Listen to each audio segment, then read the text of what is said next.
అటు ఈటెల రాజేందర్ మీద మండిపడ్డారు కాంగ్రెస్ సీనియర్ నేత తంగిశెట్టి జగదీష్. సీఎం రేవంత్ రెడ్డి జోలికి కాంగ్రెస్ నేతల జోలికి వస్తే గుడ్డలోడు తెరిచి కొడతామని వార్నింగ్ ఇచ్చారు. రేవంత్ రెడ్డిని ఏదో ఒకటి తిడితే బీజేపీ హైకమాండ్ దృష్టిలో పడతాననే తాపత్రయంలో ఈటెల అలా మాట్లాడుతున్నారని ఆరోపిస్తున్న జగదీష్తో మా senior correspondent Srinivas face to face. Congress పై కూడా బీజేపీ ఎంపీ ఈటెల రాజేందర్ అనుచిత వ్యాఖ్యలు చేశాడు. ఈ నేపథ్యంలో కూడా అదేవిధంగా కాంగ్రెస్ నేతలు కూడా మండిపడుతున్నారు. అయితే దీనికి సంబంధించి మనతో మాట్లాడడానికి కాంగ్రెస్ సీనియర్ నేత తంగిశెట్టి జగదీష్ ఉన్నారు. చెప్పండి, ఈటెల రాజేందర్ సీఎం రేవంత్ రెడ్డిపై కాంగ్రెస్ పార్టీపై చేసినటువంటి వ్యాఖ్యల్ని ఏ విధంగా చూడొచ్చు? ఇన్ని రోజులు ఒక మాట అనుకున్నాం, ఈటెల రాజేందర్ నేను ముదిరాజు బిడ్డని అంటే నాయకుడు మంచి నాయకుడేమో అనుకున్నాం. కానీ నాయకత్వ లక్షణాలు లేవని చెప్పి నిన్నటి ద్వారా తెలిసిపోయింది. ఈటెల రాజేందర్ ఏదైతే అవమానకరమైన మాటలు మాట్లాడిండో దానికి మేము తీవ్రంగా ఖండిస్తూ ఆ బుద్ధి లేనోడు ఏం మాట్లాడిండో సరిదిద్దుకోవాల్సిన అవసరం ఉంది. ఎందుకంటే ఆయన ఎప్పుడు కూడా ఇదే నిన్న ఇంటర్వ్యూలో చెప్పినాడు, 6 సార్లు బడ్జెట్ని ప్రవేశపెట్టినామని అన్నారు. కాంగ్రెస్ పార్టీ తెలంగాణ ఇచ్చినప్పుడు హైదరాబాద్ని తెలంగాణలో కలిపి హైదరాబాద్తో కలిపిన తెలంగాణ ఇచ్చినప్పుడు 17,000 కోట్ల రూపాయల మిగులు బడ్జెట్తో ఇచ్చింది. మరి ఇదే ఆర్థిక మంత్రిగా ఉండి మరి ఆయన ఏం వెలుగబెట్టిండో ఒకసారి ఆలోచించుకోవాలి. ఇవాళ రాష్ట్రాన్ని 8 లక్షల కోట్ల రూపాయల అప్పుల కుప్ప చేస్తే రేవంత్ రెడ్డి గారు వచ్చిన తర్వాత మొత్తం క్యాబినెట్ మంత్రులందరూ కూడా ఇవాళ శ్రమతో కూడిన పని చేస్తూ అప్పులను తేరుస్తూ ఇవాళ ఏవైతే మేము స్కీమ్స్ పబ్లిక్ ఇచ్చినామో ఈ ప్రజాప్రభుత్వంలో అన్నింటినీ కూడా అంచెలంచెలుగా వాళ్ళకి ఇస్తూ మేము ముందుకు పోతున్నాయి. చెప్పండి, మీరు రేవంత్ రెడ్డి ప్రభుత్వం శ్రమతో కష్టపడి ప్రభుత్వాన్ని నడిపిస్తూనే ఉంటున్నారు.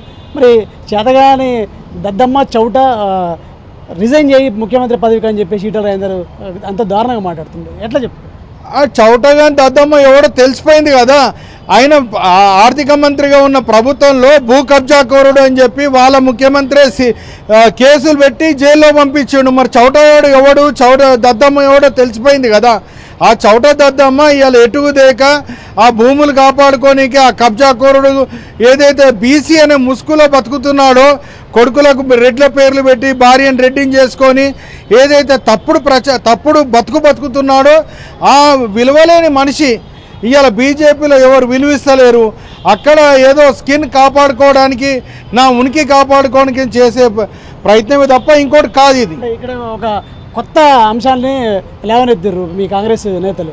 ఏంటంటే ఈటెల రాజేందర్ ముదిరాజా రెడ్డియా, ఏ కులం అనేది ఆ స్పష్టత లేదని చెప్పేసి అంటారు. నిజంగా ఆయన ముదిరాజు కాదా, రెడ్డి కులమా? ఆయనే చెప్పాలి కదా. మరి ఆయన తండ్రికి పుట్టిన వాళ్ళు కొడుకులు అని చెప్పి బీజేపీ వాళ్ళే గతంలో మాట్లాడతారు. ఇలా మా రాహుల్ గాంధీ గారి కోసం, వాళ్ళ కోసం, వీళ్ళ కోసం ఎన్నో రకాలుగా అసభ్యకరమైన మాటలు మాట్లాడినా కానీ మేము ప్రజాస్వామ్యంలో బతుకుతున్నాం. దేశానికి ప్రజాస్వామ్యం అంటే దేశానికి స్వాతంత్రం తెచ్చిన పార్టీ కాబట్టి మాకు ఓపిక ఎక్కువ ఉంటుంది. కాబట్టి మేము ఓపిక అదేవిధంగా డెమోక్రసీ పద్ధతిలో మేము నడుస్తున్నాం. మరి వాళ్ళు ఏదైతే ప్రశ్నించారో తండ్రి కులము కొడుకుకి వస్తాయని, మరి వాళ్ళ కొడుకులకు ఏ కులము? మరి ముదిరాజు అన్నప్పుడు కొడుకులకు కూడా ముదిరాజు ఉండాలి కదా. మరి రెడ్లు ఎట్లా అయ్యారు? వాళ్ళ పిల్లలందరినీ రెడ్లని ఎట్లా చేసుకుంటారు? మేము అది పర్సనల్గా పోము. కానీ ఏదైతే ముదిరాజు అనే పేరు పెట్టుకొని ముదిరాజులను మోసం చేస్తుండో ఒక్కసారి ఈటెల రాజేందర్ ఆత్మ పరిశీలన చేసుకోవాలి. ఇప్పటికే ఆర్థిక మంత్రిగా ఉండి కోట్లు అంటే 1000 కోట్లు దోసుకుంటూ అంటున్నారు. అంటే అవి కాపాడుకోవడం కోసం బీజేపీలో జాయిన్ అయ్యింది అంటారా? ఎట్లా? అంతే కదా. 6 సార్లు నేను బడ్జెట్ని ప్రవేశపెట్టినా అని చెప్పి రేవంత్ రెడ్డి గారిని ఛాలెంజ్ చేస్తాను. మరి 6 సార్లు ప్రవేశపెట్టినవాడు అప్పులు ఎందుకు చేసినావు? నువ్వు అప్పులు చేసిన తర్వాత నువ్వు భూములు ఎందుకు కబ్జా చేసినావు? ఇలా ధరణి వచ్చిన తర్వాత లక్షలాది కోట్లాది విలువ చేసే భూములన్నిటి కూడా అన్యాక్రాంతం ఎట్లయినాయి? ఇవన్నిటి మీద కదా మీ ముఖ్యమంత్రి గారు కూడా నిన్ను జైల్లో పెట్టిండు, నువ్వు కబ్జా కోడు అనే కదా. మరి బీజేపీలో పోతే ఇలా వాషింగ్ మిషన్ కదా అది.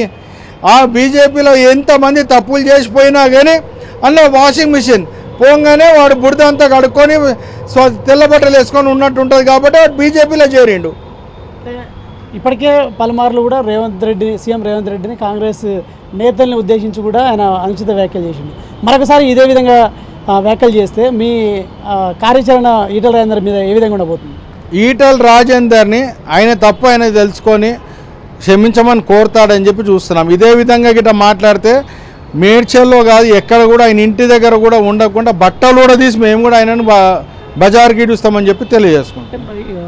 మరొక మాట ఏంటంటే ఆయన అధ్యక్ష పదవి రాకుండా కిషన్ రెడ్డి అడుక్కుంటున్నారు మీ కాంగ్రెస్ నేతలు చెప్తున్నారు. నిజంగానే కిషన్ రెడ్డి అధ్యక్షుని కాకుండా అడుక్కుంటుండా? మీకు ఏమైనా సమాచారం ఉందా? ఎట్లా అది కిషన్ రెడ్డి ఈటల రాజేందర్ తేల్చుకోవాలి. అది వాళ్ళ పార్టీ వ్యవహారంలో మేమెందుకు ఇన్వాల్వ్ అవుతాం? మా పార్టీ ప్రజాస్వామ్యమైన పార్టీ, మేము బీసీలకు విలువిచ్చే పార్టీ.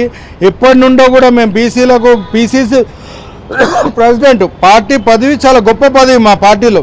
ప్రభుత్వాలు ఇవాళ ఉంటాయి, రేపు పోతాయి, కానీ పార్టీ పదవులు అన్నీ కూడా మేము బీసీలకు ఇచ్చుకుంటూ బీసీలకు న్యాయం చేయాలనే పద్ధతి ఒక నడిచే పార్టీ ఇవాళ కాంగ్రెస్ పార్టీ. అందుకే రాహుల్ గాంధీ గారు చూడండి, దేశవ్యాప్తంగా కులగణన కావాలన్నారు.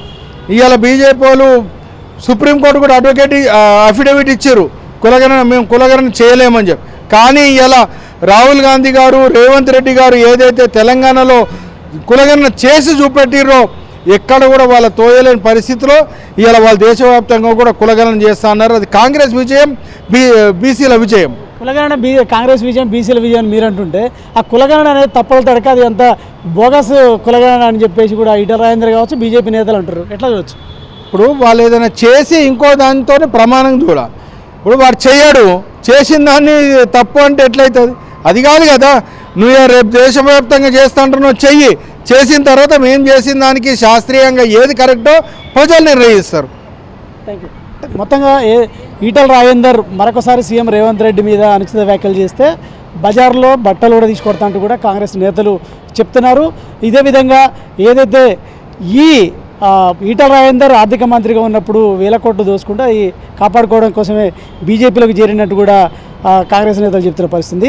దీంతోపాటు ఏదైతే సీనియర్ కాంగ్రెస్ నేత జగదీష్ కూడా చెప్తున్న పరిస్థితి. Cameraman Srikanth, Srinivas, mega 9 TV, Hyderabad.